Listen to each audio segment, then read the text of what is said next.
Horrifying. A Dvar Torah for Parashat Vayeshev. I'm in regression. No, I don't mean I'm starting to play Dungeons & Dragons again, even though there is something very magical about solving all the world's problems with the wave of a wand. I mean that I have decided that once again I shall abuse helpless words. The word that will be unfortunate enough to be dealt with today is the action taken by Tamar when she lies in wait for Yehuda on the road. After her first two husbands die, and she was not given to Shelah, Yehuda's third son, as a wife, she removes her widow's clothes, covers herself, vatitkas, batsaif, in the veil, vatit alaf. The question is, what is lehit alef, and how does this help her? Here begins a discussion between the lexicographers of the Middle Ages on the meaning of the word vatit alaf.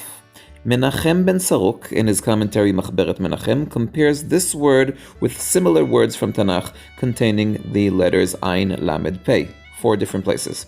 That is, in his opinion, it is one root with one meaning, although he does not yet explain what this meaning is. Therefore, to understand his intention, we shall turn to his opponent, Dunash ben Levrat, who claims that there are 2 separate meanings to this word.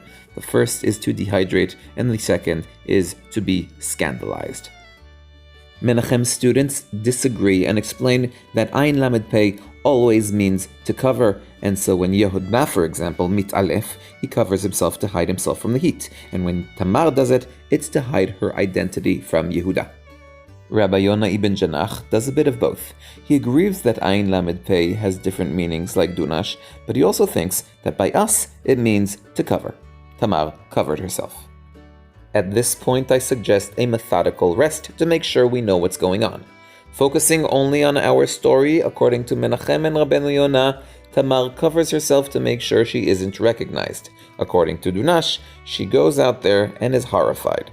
The obvious question on Menachem's explanation is, why does the Torah repeat what she already said, that she's covering herself? The pasuk opened with this information, Vatechas batseif, and only then vatitalaf.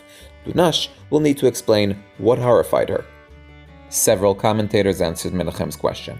Rashbam explains that Vatechas refers to covering the head to hide her widow status, and Vatitalaf refers to the face covering, so that Yehuda will not recognize her. Radak explains that she covers herself with a scarf, Vatechas, so that he doesn't recognize her, but Vatitalaf means she puts on beautiful clothes to catch his eye. Netziv explains that she wraps her face in several rounds of the veil so that it does not fall off her while Yehuda has intercourse with her. It is interesting to note that Onkelos translates, and she wrapped herself with a scarf and fixed it, which can be understood both according to how Radak explained and Netziv. In contrast, 2 commentators accepted Dunash's interpretation, sort of. Rabbi Menachem ben Shlomo in his book Sechel Tov claims that she portrayed herself weak, as modest women tend to do. Rabbi Yosef ben Kaspi writes that she lay down on the floor with her eyes closed as if fainting. I'm not sure what Tamar was planning to achieve according to these commentators. She might have recognized the quality in Yehuda that in later years will become his children's trademark, mercy. She may have only hoped on getting his attention. It may be that she didn't have a clear plan and she went with the flow. What does seem clear is that according to these commentators, Tamar is a successful case of a damsel in distress. She masquerades as a poor woman in need of help, and the hero comes and solves her problem, even if not necessarily in the way she expected it to happen. I would like to propose a kind of combination of these 2 interpretations. Tamar may be just trying to cover her face so that Yehuda does not recognize her. She's a woman on a mission, and she's willing to go to extraordinary means in order to achieve her goal. However, this doesn't mean that she feels comfortable with what she's about to do. If she had married Shelah, she would never have dreamt of doing such a thing. She is a modest, righteous woman. I believe this is the atmosphere that the verses are trying to convey.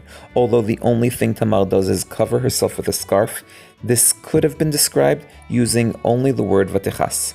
The choice to use the rare word Vatitalaf, which has double meanings, is meant to emphasize the raging emotions inside her. This makes her horrified. She may be standing firm and taking necessary action to have the children she would have had born from her first husband, but deep inside, she's still trying to figure out how she reached this situation in the first place. I'm sure that there are many important lessons to learn from here, but the one that I would like to take is that you might want to buy my book. There's a link in the descriptions below. As always, I am Dovi Holtz, one who loves Tanakh.